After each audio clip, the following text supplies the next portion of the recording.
Dit is een muur gebouwd voor pijn, voor verdriet. En gebouwd opdat de mens weer winst moest maken over de lichaam en de lijken van heel veel Afrikaanse krijgsgevangenen. Die op Curaçao was een soort aansterkplaats, een bunker. Vanuit Curaçao gingen ze naar Suriname. En weet je dat ik dan die ene Nederlandse comedian, stand-up comedian, Roel, hoe heet je nou?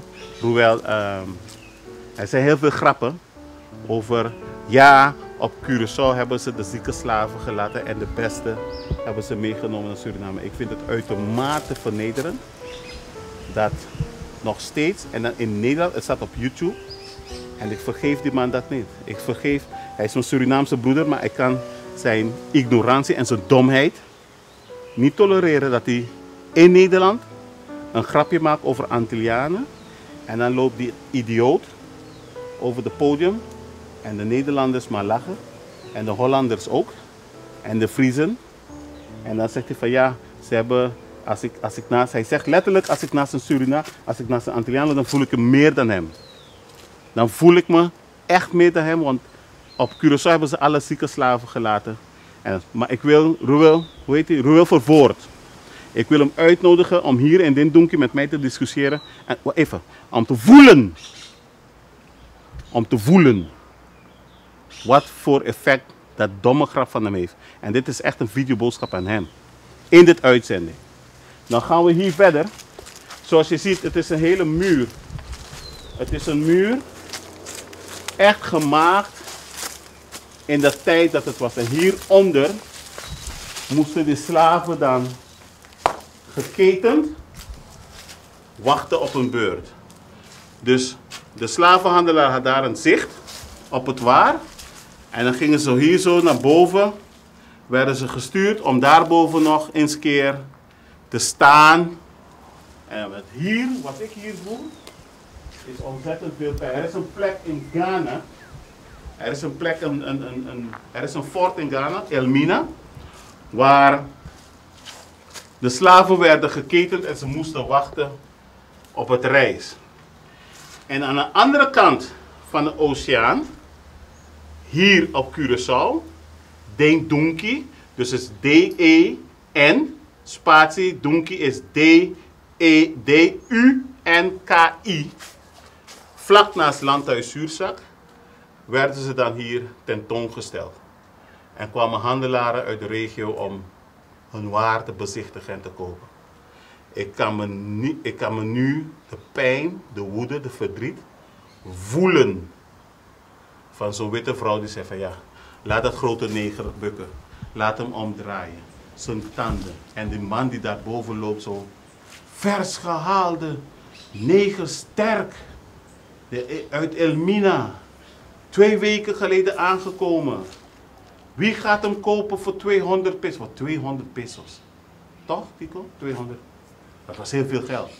Een mens kopen voor 200 pesos. En dat hij hier beneden stond. Het waren geen mensen, het waren onroerend goed. Ja. Maar hoe konden we denken dat je mensen zou... Dus eigenlijk is dit de plek. Dit is de meest historische plek wat we hier hebben.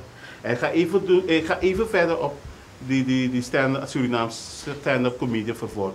De domste man die ik ooit in mijn leven heb gezien op een podium. Je mag nooit en te nimmer je brood verdienen over het leed van anderen. Je had in de Tweede Wereldoorlog mensen die hun brood hadden verdiend met de pijn van de Joden. Met de pijn van de Joden. Mensen die hebben gehandeld. En er is een film gemaakt, Schindler's List. Want Schindler was een oorlogscrimineel.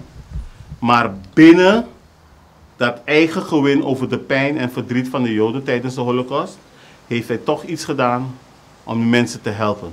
Dus het ging op een gegeven moment niet meer om winst, het ging om hem. Nou moet jij, meneer Vervoort, nee, je bent het naam meneer niet waard. Oerdomme stand-up comedian Vervoort. Je moet je voorstellen, dat wat jij praat, daar is Suriname, Barbados, Cuba, Trinidad, Curaçao, Bonaire, Aruba, de hele noordkust van Venezuela. Daar hoeveel pijn je hebt aangericht met de uitlating. En het is niet grappig. En daarom heb ik hier vandaag eventjes, want dit is een videoboodschap aan jou. Dat ik hier sta en dat door mij de voorouders jou aanspreken over je domheid. Een Antilliaan is minder dan een Surinamer en ik sta rechtop, want ik voel me een goede Antilliaan. Want ik voel me een speler, want ze hebben de zieke slaven daar gelaten. Jij houdt de vooroordelen. Jij houdt dat pijn in stand. En mogen de Belastingdienst een zware aanslag op dat hele optreden van je doen. Want je bent onbeschoft. En dit is pijnlijk.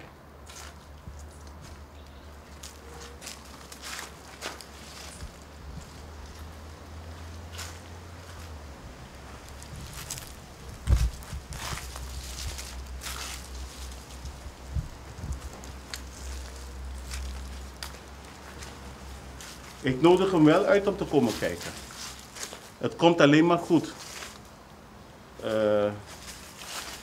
Meneer Vervoort, als jij hier komt en hier rondloopt. De grootouders kijken met jou. Ja.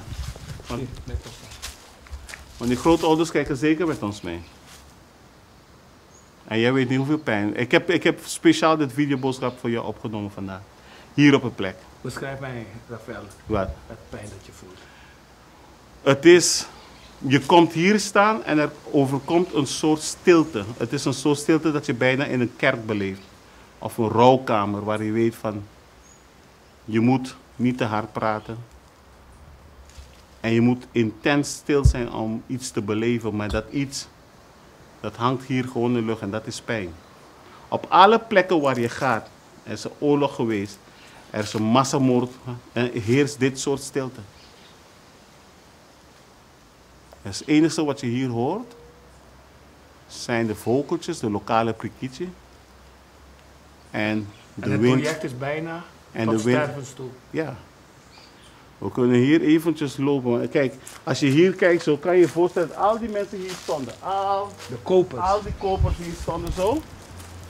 En ze keken die kant op. Ze keken die kant op.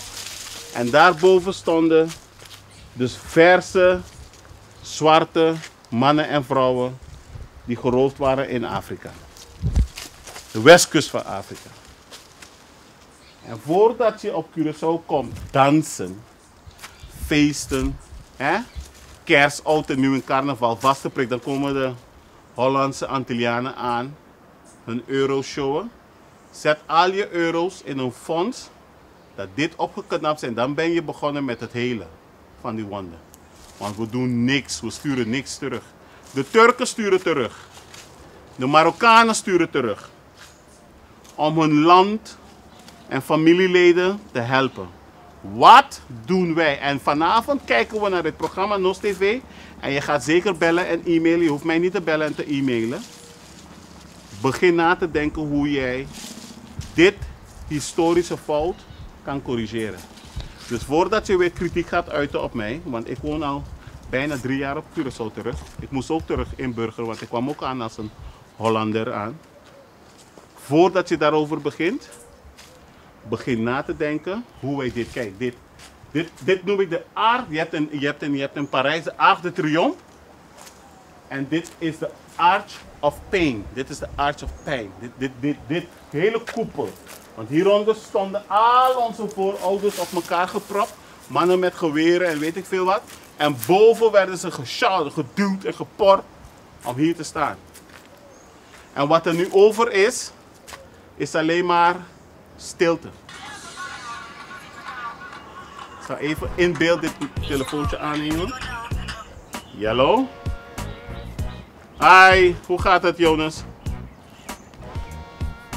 Ik ben met Tico, ik ben met hem. Ja.